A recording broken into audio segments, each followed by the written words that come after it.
Assalamualaikum warahmatullahi wabarakatuh. Perkenalkan, nama saya Reza Wambe Alhamdani, NPM 2478153 dari kelas Manajemen Informatika 4B. Program studi Manajemen Informatika, jurusan Teknologi Informasi, instansi Politeknik Negeri Lampung. Di sini saya akan buat video tentang uap praktikum pemrograman SQL 2. Soal yang pertama, DDL creatable. Buat creatable kategori ID kategori, INT integer, PK primary key, auto increment, nama kategori varchar 100 not null. Di petunjuknya di sini ada creatable kategori, ID kategori, integer primary key, auto increment, NM kategori, terus teksnya not null. Di sini kita langsung salin aja kode dari saya, lalu kita pindahkan. Nah, di sini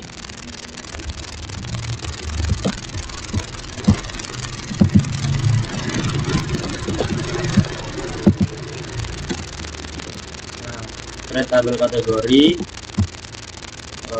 dengan di dalamnya itu ada ID kategori, integer, identity 1 primary key, lalu NM kategori, varchar 100 not null. Coba kita jalankan. Ternyata dia successful ataupun berhasil. Lanjut soal yang kedua. Soal yang kedua adalah DML, insert and select. Di soal nomor 2 ini kita akan menginsert 3 record berkategori, yaitu elektronik, furnitur, ATK. Lalu yang kedua adalah select semua data dari kategori, jadi menampilkan semua data dari kategori. Di petunjuknya itu adalah ada insert window kategori yang sudah kita buat tadi di sini. Kategori kita buat insert window-nya, NM kategori, lalu kalau valuasnya isinya adalah elektronik, furnitur, ATK. Lalu kita lihat semua datanya dengan select from kategori. Ini kode dari saya. Lalu kita tempel. Nah, lalu kita coba insert into kategori, nama kategori valuesnya elektronik, furnitur, ATK. Nah, dia sukses ataupun sudah menyimpan. Lalu kita yang B, select semua data dari kategori. Seharusnya data yang keluar adalah elektronik, furnitur, dan ATK. Nah, ternyata sudah kelihatan teman-teman, di ID kategori 1, 2, 3 dengan nama kategorinya itu adalah elektronik, furnitur, dan ATK. Lanjut soal nomor 3, select dengan join. Nah, di sini ada soal nomor 3 itu multi join, NPM nama, NM prodi, NM jenjang, mahasiswa join, prodi join, jenjang.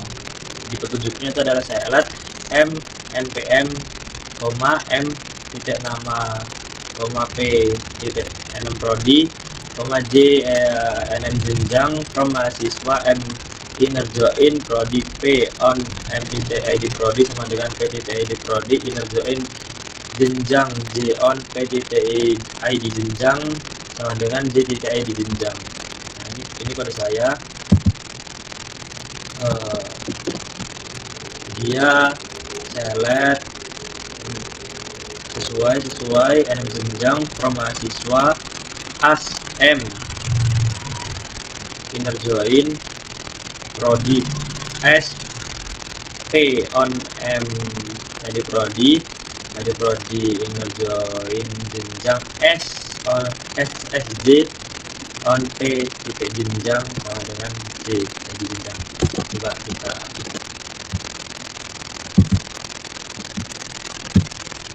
nah, di sini sudah kelihatan ataupun sudah muncul selectnya. Dia menampilkan NPM, nama, NM prodi, dan NM jenjang. Jadi multi join NPM, nama, NM jenjang, nama prodi, NM jenjang dari mahasiswa join ke prodi. Nah lanjut ya teman-teman, kita melanjutkan video kita tadi yang merecord menggunakan laptop. Kenapa saya pindah merecordnya dengan HP? Karena laptop saya penuh folder C-nya, jadi saya pindah menggunakan HP. Kita melanjutkan di soal nomor 3 itu multi join. Kita coba select. Nah lalu kita jalankan. Nah dia di soal nomor 3 ini multi join, yaitu NPM, nama NM Prodi, NM jenjang. Nih dia menampilkan NPM, nama NM Prodi, NM jenjang, menampilkan ataupun menyelet NPM nama NM Prodi, NM jenjang dari mahasiswa ataupun from mahasiswa. Inner join Prodi as, ngambil data Prodi, lalu inner join jenjang, dia inner joinnya ke Prodi dan ke jenjang. Jadi menampilkan data nama Prodi dan nama jenjangnya sekalian menggunakan multi join.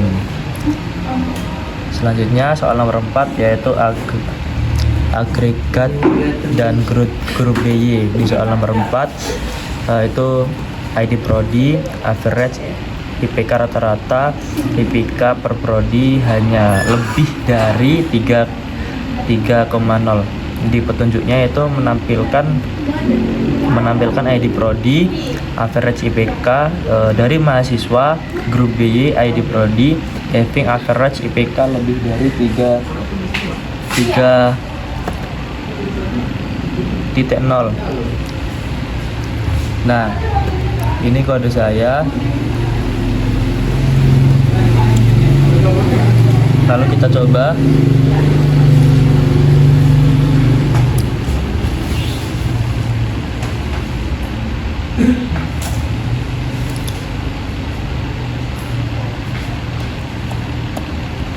Maaf.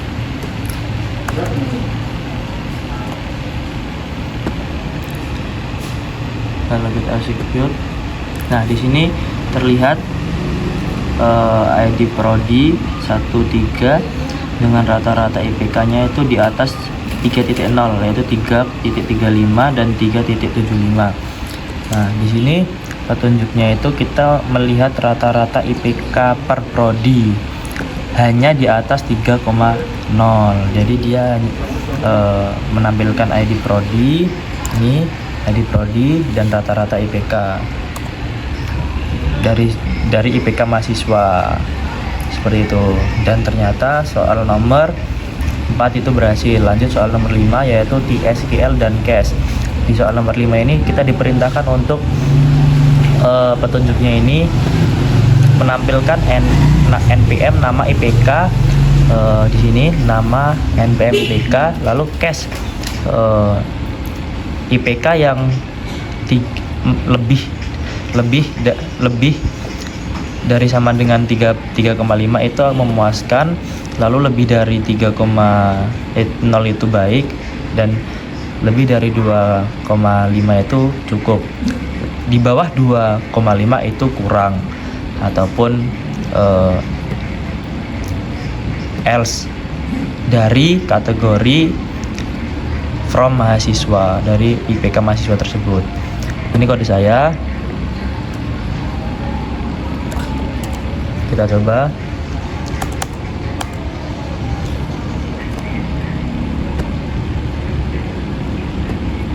Nah di sini berhasil, dia menampilkan NPM nama IPK kategori, NM nama IPK, NM nama IPK kategori. Nih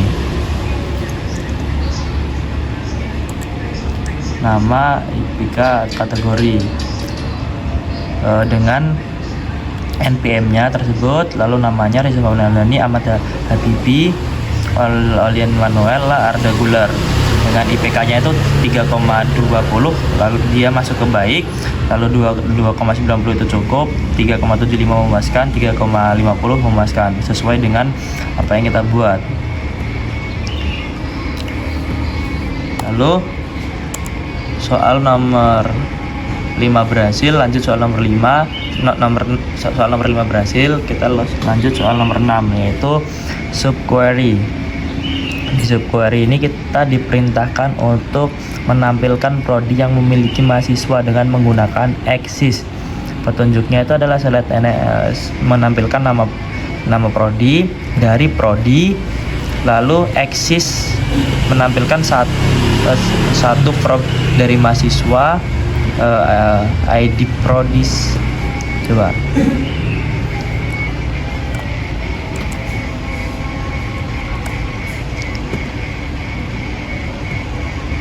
Nah, di sini sudah berhasil, dia menampilkan nama prodi. Dia menampilkan nama prodi yang memiliki mahasiswa. Jadi nama prodi yang memiliki mahasiswa itu adalah manajemen informatika, teknologi rekayasa internet, dan teknologi rekayasa perangkat lunak. Nih, sesuai. Dia menggunakan eksis, mengambil nama prodi dari mahasiswa, seperti itu. Lalu lanjut soal selanjutnya, soal nomor 6 itu selesai ataupun sukses. Soal nomor 7 yaitu storage produk prosedur. Nah, di soal nomor 7 ini kita diperintahkan untuk menambahkan create prosedur,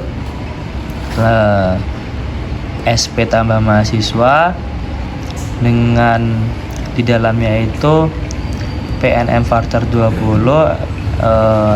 P nama voucher 100, PID prodi itu integer. Baginnya itu kita menambahkan data dari mahasiswa yang kita tambahkan tadi, NPM nama prodi, lalu menambahkan datanya itu NPM, P nama, PID prodi. Coba kita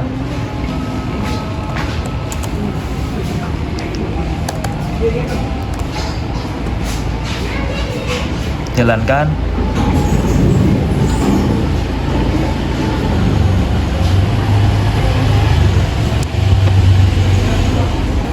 Nah, di sini kita sudah perbaiki. Nah, di sini sudah kelihatan. Lanjut.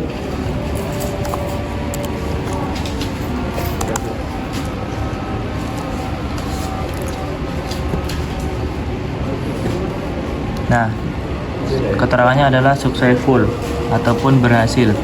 Dia menambahkan tabel prosedur, create prosedur, SP tambah mahasiswa, lalu menambahkan data dari mahasiswa itu adalah NPM nama ID prodi sesuai dengan ketentuan tersebut. Nih, berhasil. Lalu kita lanjut ke soal selanjutnya, yaitu trigger.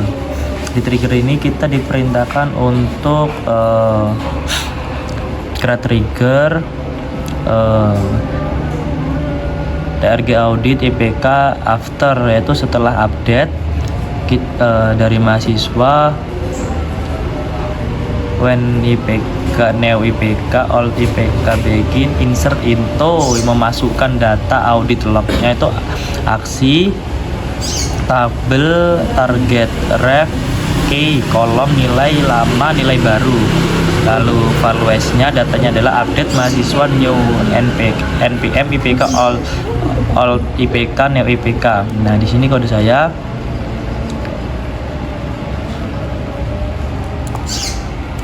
Nah, kita coba.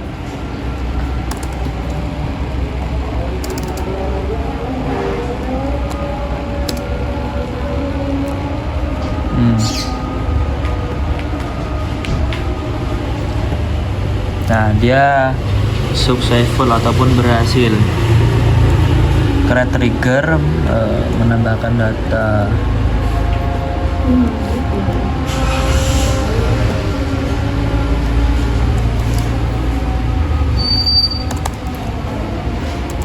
menambahkan data trigger. Soal nomor 8 berhasil. Lalu kita lanjut soal nomor 9, transition dan user management. Di sini itu ada 2 soal, yaitu yang A, begin, insert, rollback. Lalu yang B, create user admin.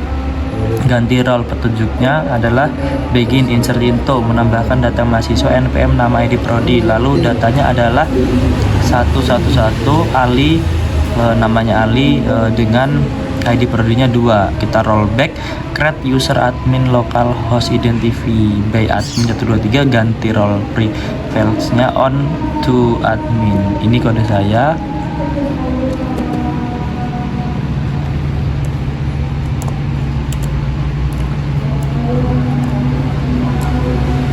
Kita uji.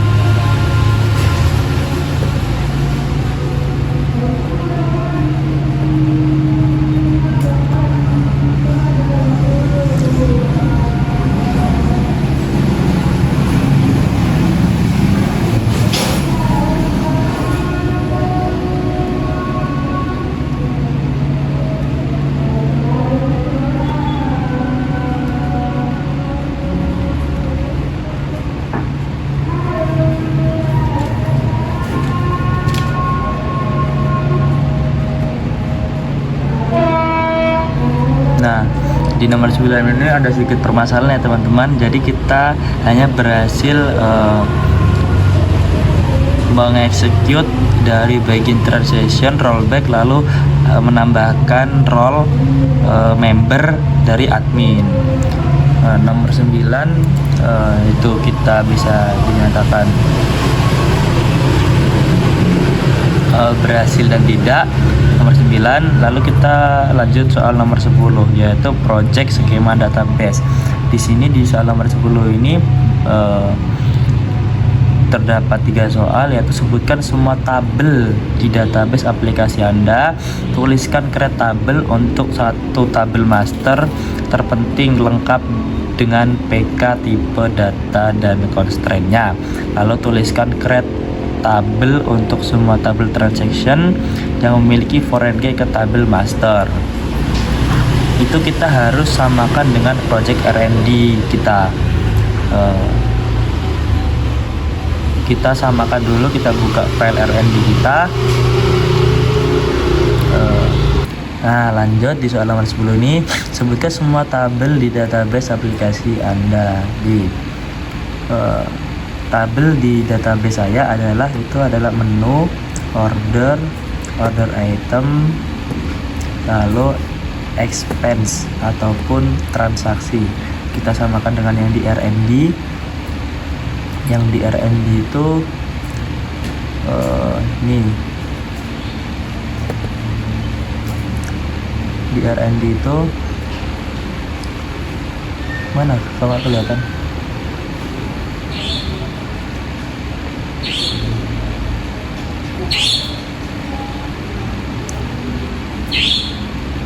Ke ini aja.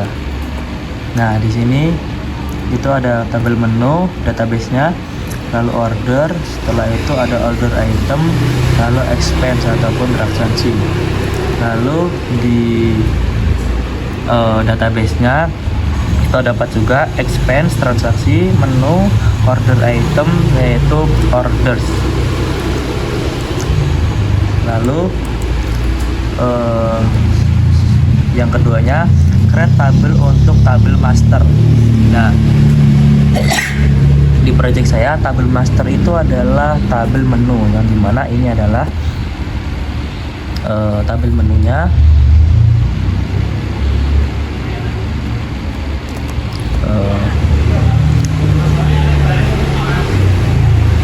Kita lihat di sini tabel menunya. Tabel menu. Nah, di sini tabel menunya, ini adalah tabel master. Nih, di menu ini adalah tabelnya adalah tabel master.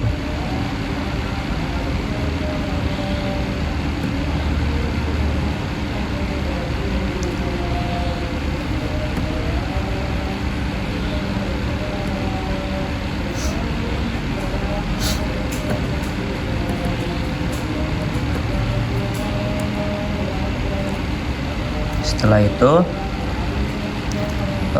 nomor 3 yaitu create tabel untuk tabel transaksi.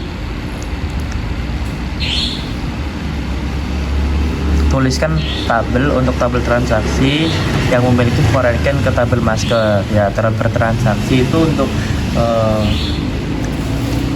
memiliki foreign key ataupun relasi ke tabel master itu adalah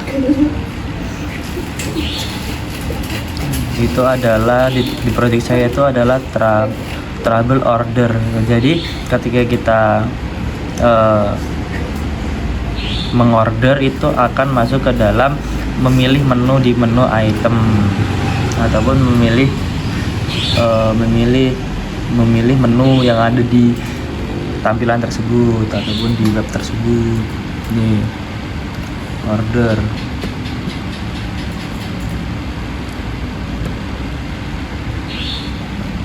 Di sini juga bisa dilihat di webnya. Nah, ketika kita sudah men-scan di sini, nah dia akan langsung memilih menu di sini. Artinya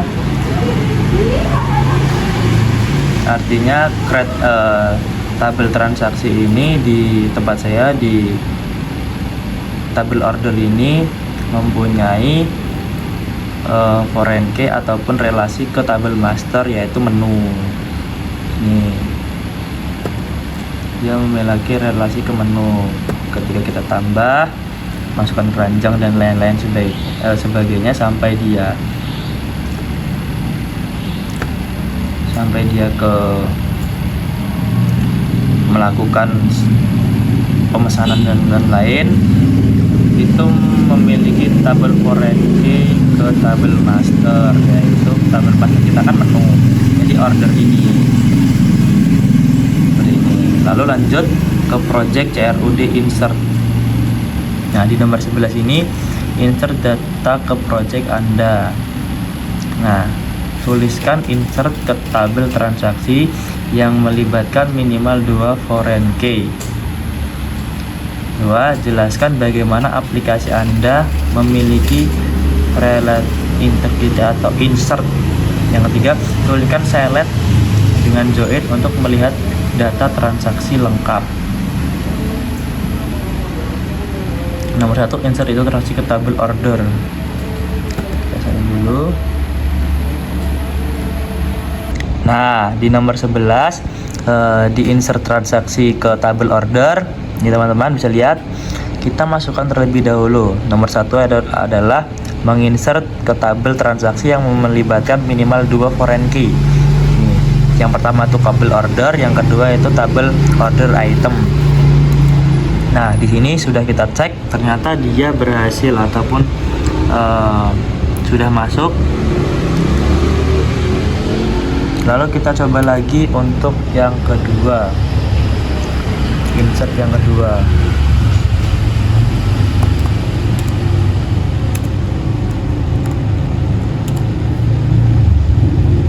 Kita coba.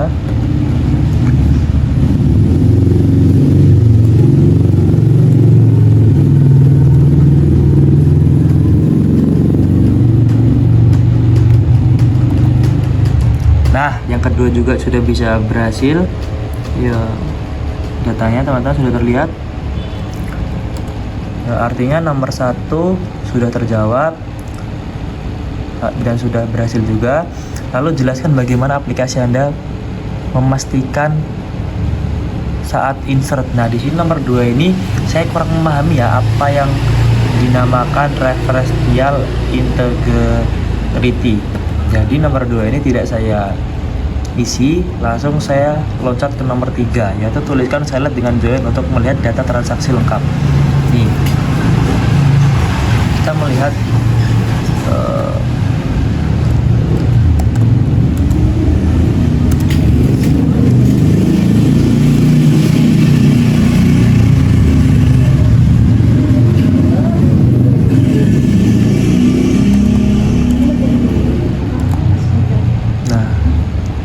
kita lihat.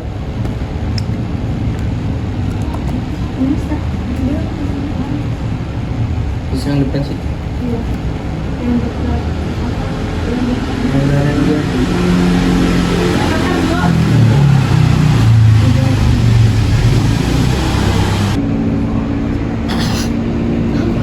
Nah, ini sudah muncul ya teman-teman, data dari semua transaksinya. Nah, di sini kita lihat nomor 3, tuliskan salad dengan join untuk melihat data transaksi lengkap. Nah, di sini sudah terlihat ya teman-teman, kode yang sudah kita masukkan. Nah, data transaksinya itu lengkap ya teman-teman, dengan nama pelanggannya. Banyak pagi itu semua. Kita lihat di Kopi Nusantara ini ada Fransuda, Rivaldi, Yoset, Aidil.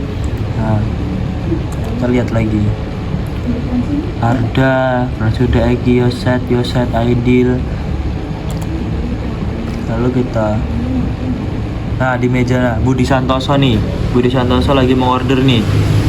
Nah, kelihatan nih Budi Santoso mengorder nih. Nah, kita terima, kita selesaikan. Nah, di sini kita dikonfirmasi lunas, kita konfirmasi lunas. Nah, lalu kita lihat di sini datanya Budi Santoso itu masuk, dia di meja 5. Nah, seperti itu teman-teman. Artinya soal nomor 11 sudah berhasil kita jalankan.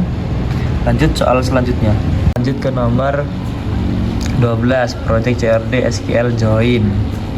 Nah, di sini kita diperintahkan untuk menampilkan agregasi. Nah, seperti di ini project Anda, lalu tambahkan having, lalu jalankan kegunaan query. Nah, di sini saya akan menjelaskan soal nomor 13. Nah, kita jalankan dulu. Nah, di sini teman-teman bisa lihat setelah kita menjalankan, outputnya keluar adalah kopi panas, kopi dingin dengan jumlah pesanannya 3, 2, lalu total itemnya 4, 2, total pendapatannya 114. Nah, coba kita lihat di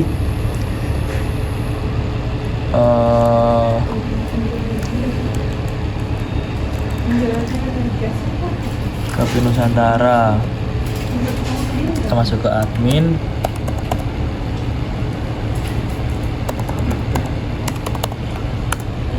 Nah, di sini,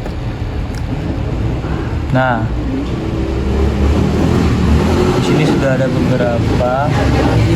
Nah, teman-teman di sini dilihat transaksi dari laporan pengeluaran. Nah, kopi panas, jumlah pesanan 3, kopi panas, kopi dinginnya, jadi jumlahnya 1, 2, 3, 4, 5. Nah, sama ya, 3, 4, 5 sama teman-teman. 100 itu 889.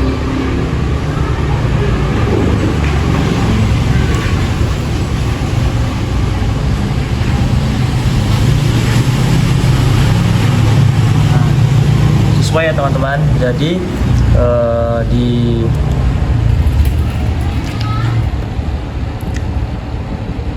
lalu kita tadi sudah menambahkan having. Nah, nih. Jadi soal nomor 1 dan 2 sudah terjawab. Lalu soal nomor 3, menjalankan jelaskan kegunaan query ini di aplikasi Anda.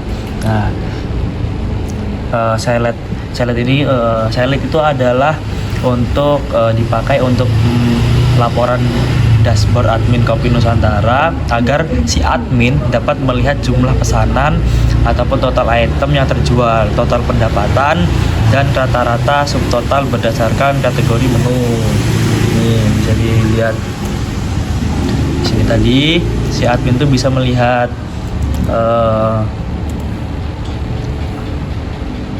si admin tuh bisa melihat jumlah pesanan, total dari item yang terjual, lalu total pendapatan dan rata-rata subtotal. Ini bisa lihat. Nah, dikontrol, dikelola. Nah, di sini bisa lihat si admin ini. Seperti itu maksudnya. Lalu nah, lanjut di nomor 13 itu project CRUD update delete. Di sini soal nomor pertama yaitu tuliskan update multi kolom dengan kondisi where yang melibatkan subquery.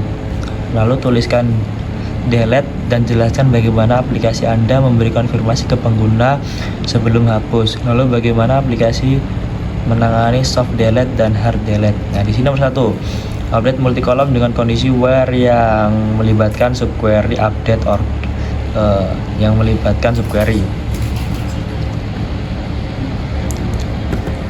Kita copy. Kelasnya berapa? Tadi.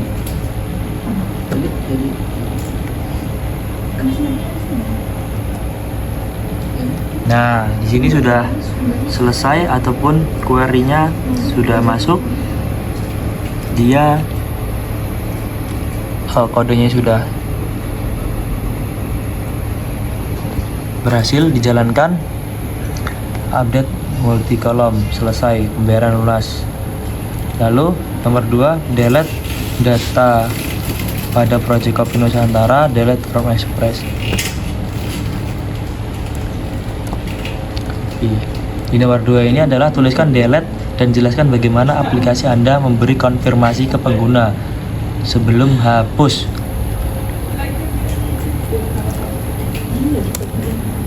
Ada orang yang dalam.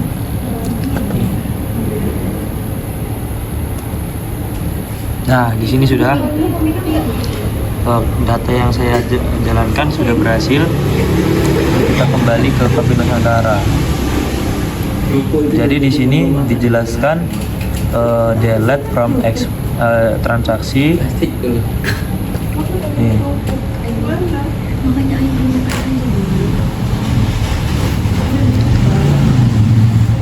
Where ID. Tuliskan delete dan jelaskan bagaimana aplikasi Anda memberikan konfirmasi ke pengguna sebelum hapus. Nah, jadi di sini ada konfirmasi delete ya teman-teman. Ketika kita menghapus, nah dia ada notifikasi hapus pencatatan pengeluaran hari ini. Ketika kita klik penghapusan, di sini nanti akan tercatat ataupun akan hilang dia data transaksi hapusnya. Nah, seperti itu. Lalu nomor 3, soft delete. Data tidak benar dihapus, hanya menyembunyikan dari pelanggan. Ini di bagian menu ya teman-teman. Kita copy.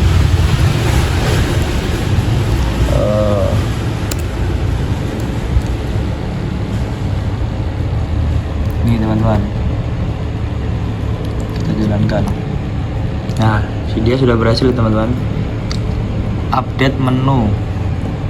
Jadi dia itu tidak benar menghapus, itu hanya menyembunyikan dari pelanggan. Menu. Nih, di kontrol menu. Nah, ini contohnya. Dia itu habis di V60 drip AC Gayo. Kita lihat V60. Nah, di sini ini sudah tidak bisa ditambahkan ataupun tidak bisa dipesan. Artinya dia itu tidak istilahnya menghapus pura-pura, yaitu tidak benar menghapus, hanya menyembunyikan dari pelanggan. Pelanggan itu tidak bisa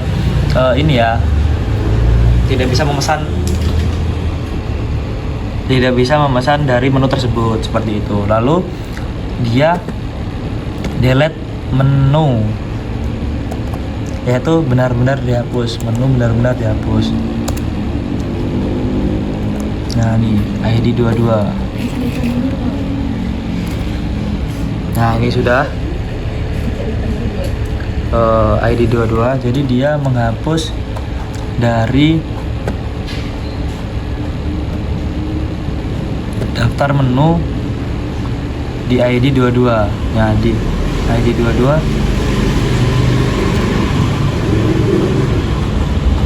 6, 7, 8, 9, 10, 11, 12, 13, 14, 15, 16, 17, 18, 19, 20. Nah, di sini kan tadi ada 22 item. Sedangkan di sini cuma 21 item. Artinya item yang terakhir itu sudah kehapus ataupun sudah hilang. Seperti itu teman-teman. Jadi dia hilang di admin, hilang di dashboard admin, dan hilang di dashboard pengguna ataupun pemesan. Lalu selesai soal nomor 13 itu selesai dan sudah terjawab ataupun berhasil. Lanjut ke soal 14 yaitu project, arsitektur, dan deployment. Nomor 1, sebutkan teks lengkap bahasa pemrograman, framework, database, tools. Nah, lalu jelaskan struktur folder project Anda, lalu jelaskan alur data browser pengguna backend dan database kembali ke pengguna. Nomor 1, tech project Kopi Nusantara. Di project Kopi Nusantara itu menggunakan arsitektur ataupun full stack ya kawan-kawan. Jadi dia itu web full stack. Lalu di dalamnya itu ada front end, back end, database yang saling terhubung. Di front end itu ada React, seperti saya jelaskan di sini. Lalu di back end itu ada Node.js, RESTful API, dan sebagainya. Dia menggunakan SQL 2 atau database MySQL. Nah, di database MySQL ini kalian bisa lihat tabel utamanya adalah menu order item, dan expense ataupun transaksi. Nah, di sini adalah tools dan deployment. Di tools deployment yang pertama saya menggunakan Visual Studio Code ataupun VSCode di sini. Ini Visual Studio Code untuk mengedit.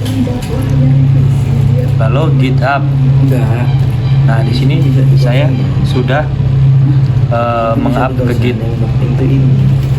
Lalu Netlify hosting front end. Nah, di sini Netlify ini kita sudah menghostingnya di Netlify. Lalu untuk railway-nya itu untuk backend dan database. Nih railway itu untuk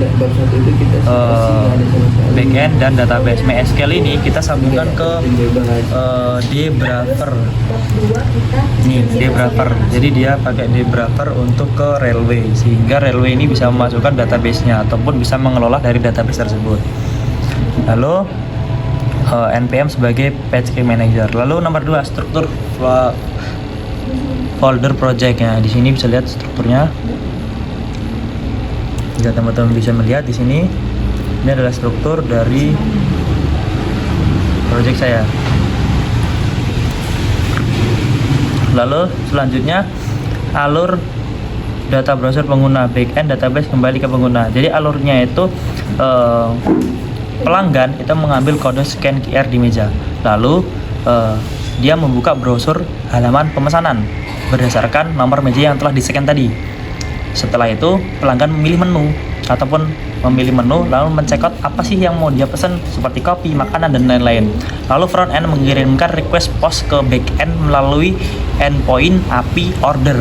Lalu di back endnya dia di file server JS itu menerima request tersebut, membaca data pesanan, lalu menjalankan proses validasi sederhana.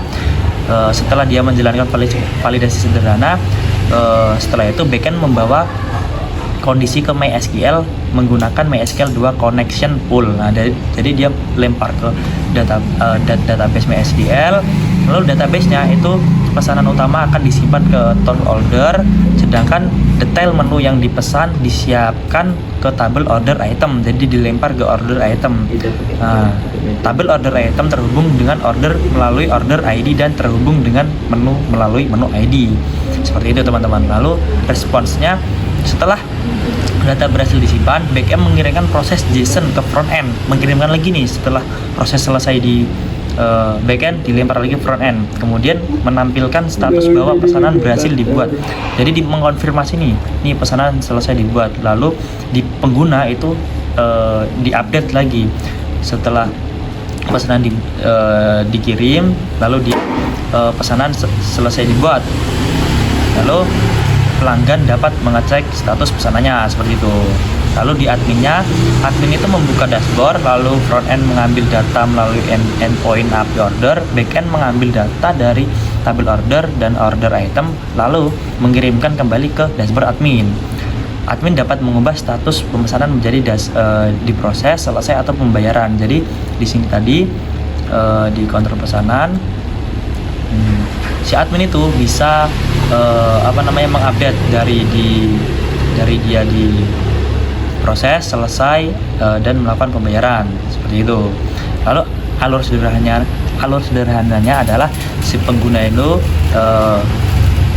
scan kode QR, lalu ke browser, React front end, lalu ke RESTful API di server JS, query-nya langsung memasukkan ke MySQL. Setelah MySQL dilempar lagi ke database MySQL, lalu direspon oleh JSON, lalu menampilkan ke pengguna ataupun admin seperti itu, dan saling berhubungan. Mungkin cukup itu saja penjelasan dari saya soal nomor 1 sampai nomor 14. Kurang dan lebihnya saya mohon maaf. Terima kasih. Wassalamualaikum warahmatullahi wabarakatuh.